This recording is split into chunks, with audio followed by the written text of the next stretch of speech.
2024 July 19 ഒരു പ്രത്യേകതയുണ്ടായിരുന്നു. നമ്മൾ യൂട്യൂബിൽ ആദ്യമായിട്ട് ഒരു കന്നഡ വീഡിയോ അപ്ലോഡ് ചെയ്തിട്ട് 4 വർഷം തികഞ്ഞു. ആദ്യം കന്നഡയ്ക്ക് വേണ്ടി തുടങ്ങിയൊരു ചാനലായിരുന്നു. അതിനുശേഷം പിന്നെ മലയാളം വന്നു, ഇംഗ്ലീഷ് വന്നു, തെലുഗു വന്നു, ബംഗാളി വന്നു. ഇപ്പം 5 ഭാഷകൾ ഒരേ സമയം നമ്മൾ കൊണ്ടുപോവുകയാണല്ലോ, ഒരു ജഗ്ലറെ പോലെ. ഇനി ഒരു 6 ഭാഷകൾ കൂടി, ഹിന്ദി, തമിഴ്, മറാത്തി, തുളു, ഇറ്റാലിയൻ, ജർമ്മൻ, ഇത്രയും ഭാഷകളോട് തുടങ്ങാനുള്ള സ്കോപ്പ് ഉണ്ടെങ്കിൽ പോലും അതിനുള്ള സമയം തികയാത്ത കൊണ്ടാണ് ഞാൻ അതിതുവരെ തുടങ്ങാത്തതും അതിങ്ങനെ നീട്ടിക്കൊണ്ട് പോകുന്നതും. ഉണ്ടാകുമെന്ന് ചോദിച്ചാൽ ഉണ്ടാകും, പക്ഷേ അടുത്തൊന്നും ഉണ്ടാകുമെന്ന് എനിക്ക് തോന്നുന്നില്ല. ആദ്യം നമ്മുടെ ഈ പോയിക്കൊണ്ടിരിക്കുന്ന ഭാഷകൾ ഇതൊന്ന് സെറ്റിൽ ആവട്ടെ. അപ്പൊ ഈ ഒരു സാഹചര്യത്തിൽ ഭാഷകളെ കുറിച്ച് ഒരു വീഡിയോ ചെയ്യാമെന്ന് വിചാരിച്ചു. എന്റെ അറിവിൽ കന്നഡ മാത്രം പഠിക്കാനോ, തെലുഗു മാത്രം പഠിക്കാനോ, ബംഗാളി മാത്രം പഠിക്കാനോ വരുന്നവർ വളരെ ചുരുക്കമാണ്. ഒന്നിലധികം ഭാഷകൾ, കന്നഡയും തെലുഗും, അല്ലെങ്കിൽ കന്നഡയും ബംഗാളിയും, അല്ലെങ്കിൽ തെലുഗും ബംഗാളിയും, അല്ലെങ്കിൽ ഈ 3 ഭാഷകളും കൂടി പഠിക്കാൻ വേണ്ടി വരുന്നവരാണ് ഭൂരിഭാഗം പേരും. എന്ന് വെച്ച് കഴിഞ്ഞാൽ നിങ്ങൾ എല്ലാവരും ഭാഷാ പ്രേമികളാണ്, ലവർ ഓഫ് ലാംഗ്വേജസ്, എന്നെ പോലെ തന്നെ.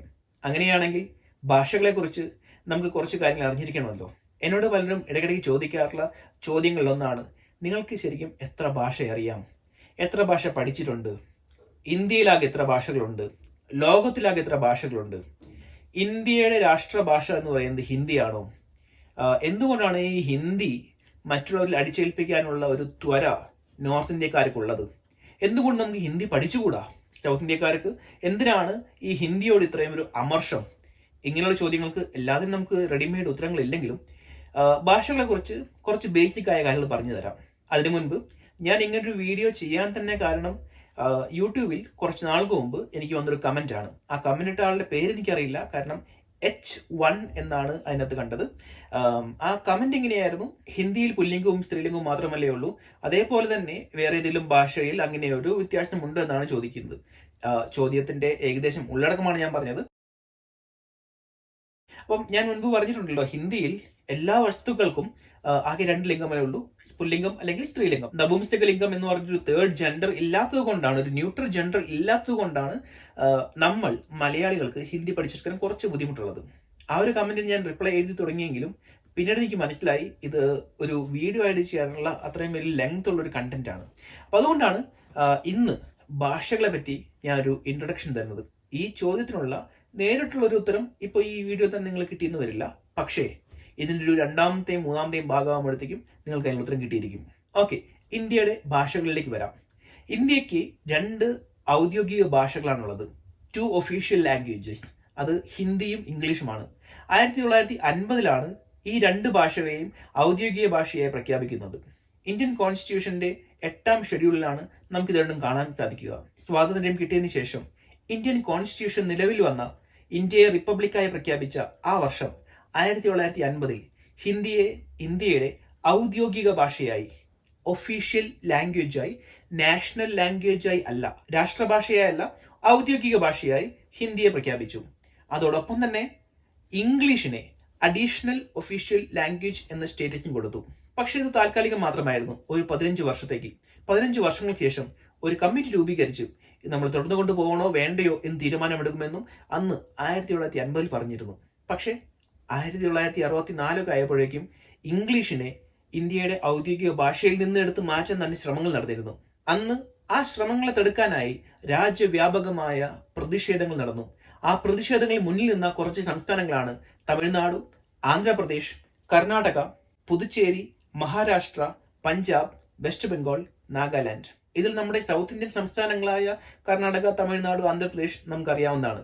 കന്നഡ, തമിഴ്, തെലുഗു എന്നീ ഭാഷകൾ മാതൃഭാഷകളായിട്ടുള്ള ഈ 3 സംസ്ഥാനങ്ങളിൽ ഇംഗ്ലീഷ് എടുത്തു മാറ്റിക്കഴിഞ്ഞാൽ, ഹിന്ദി അടിച്ചേൽപ്പിക്കപ്പെട്ടാൽ ജനങ്ങൾക്കുണ്ടാകുന്ന ബുദ്ധിമുട്ടിനെ കുറിച്ച് അന്നത്തെ സർക്കാരുകൾക്ക് വ്യക്തമായ ദീർഘവീക്ഷണം ഉണ്ടായിരുന്നു. എന്നാൽ ഇതോടൊപ്പം തന്നെ വേറെ 5 സംസ്ഥാനങ്ങൾ കൂടി ഇതിനെതിരെ ശക്തമായി പ്രതിഷേധിച്ചു. അതിൽ പുതുച്ചേരി നമുക്കറിയാം, തമിഴാണ് ഔദ്യോഗിക ഭാഷ. ഞാൻ പറഞ്ഞു വരുന്നത് തമിഴ്നാടിന്റെ ഭാഗമായ പോണ്ടിച്ചേരിയെ കുറിച്ചാണ്. പിന്നെ നിങ്ങൾ നാഗാലാൻഡിനെ കുറിച്ച് കേട്ടിട്ടുണ്ടാവും, അവിടുത്തെ ഔദ്യോഗിക ഭാഷ ഇംഗ്ലീഷാണ്. പക്ഷേ ഹിന്ദി ഒരുപാട് സംസാരിക്കുന്ന വേറെ 3 സംസ്ഥാനങ്ങൾ കൂടി 1965 ഈ ഹിന്ദി ഇമ്പോസിഷനെതിരെ പ്രതിഷേധം ഉയർത്തിയെന്ന് കൂടി ഓർക്കണം. മഹാരാഷ്ട്ര മറാത്തിയാണ് ഔദ്യോഗിക ഭാഷ, പഞ്ചാബ് പഞ്ചാബിയാണ് ഔദ്യോഗിക ഭാഷ, പിന്നെ വെസ്റ്റ് ബംഗാൾ ബംഗാളി അഥവാ ബാംഗ്ല ഭാഷയാണ് അവിടുത്തെ ഔദ്യോഗിക ഭാഷ. ഹിന്ദി അടിച്ചേൽപ്പിക്കുന്നതിനെതിരെയുള്ള പ്രതിഷേധം സ്വാതന്ത്ര്യം കിട്ടുന്നതിന് മുൻപ് 1937 തുടങ്ങിയ ഒരു കാര്യമാണെന്ന് കൂടി ഇവിടെ ഓർക്കേണ്ടതാണ്. ഇപ്പോഴും ഹിന്ദിയാണ് ഇന്ത്യയുടെ രാഷ്ട്രഭാഷ അല്ലെങ്കിൽ ഏക ഔദ്യോഗിക ഭാഷ എന്ന് വിശ്വസിക്കുന്ന മണ്ടന്മാരോട് എനിക്ക് ചൂണ്ടിക്കാണിക്കാനുള്ളത്, ഈ അടുത്ത് 2010 ജനുവരി 25 ഗുജറാത്ത് ഹൈക്കോടതി പുറപ്പെടുവിച്ച ഒരു വിധിയാണ്. സുരേഷ് കച്ചാഡിയ എന്നൊരു സാധാരണക്കാരൻ ഫയൽ ചെയ്ത ഒരു PIL പബ്ലിക് ഇൻട്രസ്റ്റ് ലിറ്റിഗേഷനിൽ വിധി പറഞ്ഞ ഡിവിഷൻ ബെഞ്ചിൽ അംഗങ്ങളായ ചീഫ് ജസ്റ്റിസ് SJ മുഖോപാധ്യായയും AS ഡേവും പറഞ്ഞ വിധി ഇങ്ങനെയാണ്: ഇന്ത്യക്ക് ഒരു നാഷണൽ ലാംഗ്വേജ് ഇല്ല. ഉള്ളത് 2 ഔദ്യോഗിക ഭാഷകളും തിരഞ്ഞെടുക്കപ്പെട്ട കുറച്ച് പ്രാദേശിക ഭാഷകളുമാണ്. പ്രാദേശിക ഭാഷകളുടെ കാര്യം പറഞ്ഞല്ലോ. ഇന്ത്യൻ കോൺസ്റ്റിറ്റ്യൂഷൻ റെക്കഗ്നൈസ് ചെയ്തിരിക്കുന്ന കുറച്ച് പ്രാദേശിക ഭാഷകളുണ്ട്. 1950 മുതൽ റെക്കഗ്നൈസ് ചെയ്തിരിക്കുന്ന ഭാഷകളാണ്. 1950 പ്രാദേശിക ഭാഷകളെ റെക്കഗ്നൈസ് ചെയ്യുന്ന നേരത്ത് ആകെ 14 എണ്ണമേ ഉണ്ടായിരുന്നുള്ളൂ.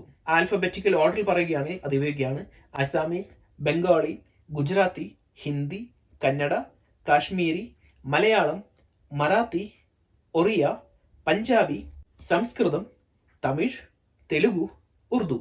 2011 ഒരു അമെൻമെന്റിലൂടെ ഒറിയ എന്ന ഭാഷയുടെ സ്പെല്ലിംഗ് ചെറുതായൊന്ന് മാറ്റി ഒഡിയ എന്നാക്കി മാറ്റിയായിരുന്നു.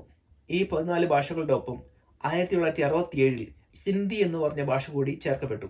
1992 3 ഭാഷകൾ കൂടി ആഡ് ചെയ്തു: കൊങ്കണി, മണിപ്പൂരി, നേപ്പാളി. ഏറ്റവും അവസാനമായി ഭാഷകൾ ചേർക്കപ്പെട്ടത് 2003 അന്ന് 4 ഭാഷകളാണ് ഷെഡ്യൂൾഡ് ലാംഗ്വേജസ് ലിസ്റ്റിലേക്ക് ചേർക്കപ്പെട്ടത്: ബോഡോ, ദോഗ്രി, മൈഥിലി, സന്താളി. ഈ 4 ഭാഷകളാണ് അന്ന് ചേർക്കപ്പെട്ടത്.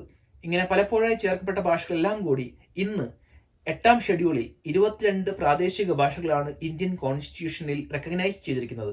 ഈ 22-ന് പുറമെ ഇന്ത്യയുടെ 38 ഭാഷകൾ കൂടി ഉൾപ്പെടുത്തണമെന്ന ആവശ്യം ഇപ്പോൾ ശക്തമായി നിലവിലുണ്ട്. അതിതൊക്കെയാണ്: അംഗിക, ബഞ്ചാര, ബജ്ജിക, ഭോജ്പുരി, ബുണ്ടേൽഖണ്ഡി, ഛത്തീസ്ഗഡി, ഡാട്കി, ഇംഗ്ലീഷ്, ഗർവാലി, ഗോണ്ടി, ഗുജാരി, ഹോ, കച്ചി, കംതാപുരി, കർബി, കാസി, കൊടവ, കോക്ബൊറോക്ക്, കുമാവോനി, കുഡുക്, കുഡ്മാലി, ലഡാക്കി, ലെപ്ച, ലിംബു, മിസോ, മഗാഹി, മുണ്ടാരി, നാഗ്പൂരി, നിക്കോബാരിസ്, ഹിമാചലി, പാലി, രാജസ്ഥാനി, സരായിക്കി, സംബാൽപുരി, ഷൗരസേനി പ്രാകൃത്, സിക്കിമീസ്, തെനീതി, തുളു.